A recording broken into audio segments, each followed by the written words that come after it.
À tous, petite guidance au niveau sentimental de Jasma.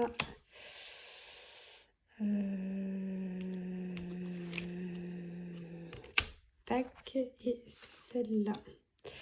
Allez, la relation miroir. Donc que tu sois en couple hein, ou que tu sois célibataire, peut-être qu'en ce moment tu viens vivre une relation ou que tu vas rencontrer une personne qui va te faire travailler sur des choses qui sont en toi, qui sont en lien avec toi-même. Donc ça peut venir réveiller soit des blessures, soit tes peurs, soit aussi tes attentes. Et ça peut venir soit réveiller des émotions qui sont intenses, hein, qui peuvent être positives, mais qui peuvent être inconfortables. Moi, comme je dis, il n'y a jamais de hasard. En tout cas, cette relation, elle te met vraiment en lumière ce qui demande à être compris, guéri ou même carrément accepté. Et vous voyez, on a la carte de l'enseignement, donc on pourrait dire que justement cette personne va venir en fait te faire travailler sur des choses que tu dois comprendre.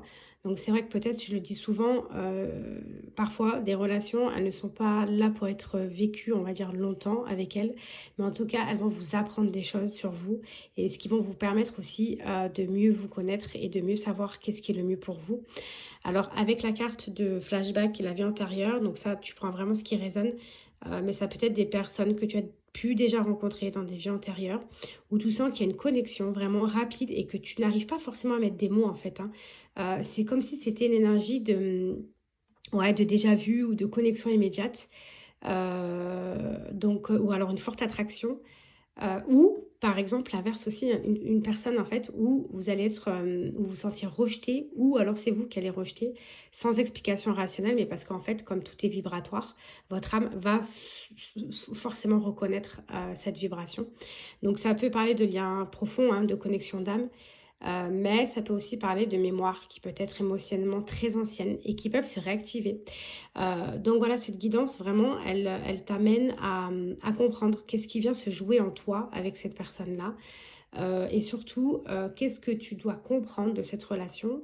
Alors, tu l'adaptes en fonction de ta situation. Si c'est positif, et ben, qu'est-ce qu'elle vient rappeler chez toi et que tu sens que c'est voilà, c'est cet aspect-là que tu souhaites chez les personnes. Ou si c'est de manière négative, bah justement, qu'est-ce que cette relation t'apporte en fait et qu'est-ce qu'elle vient mettre le doigt sur toi, qu'est-ce que tu dois travailler. C'est vraiment ça, c'est l'effet miroir. Voilà, n'hésite pas à commenter, à partager et à t'abonner sur la page de Jasma pour d'autres guidances. Et si tu souhaites une guidance personnalisée, n'hésite pas à me contacter. À bientôt!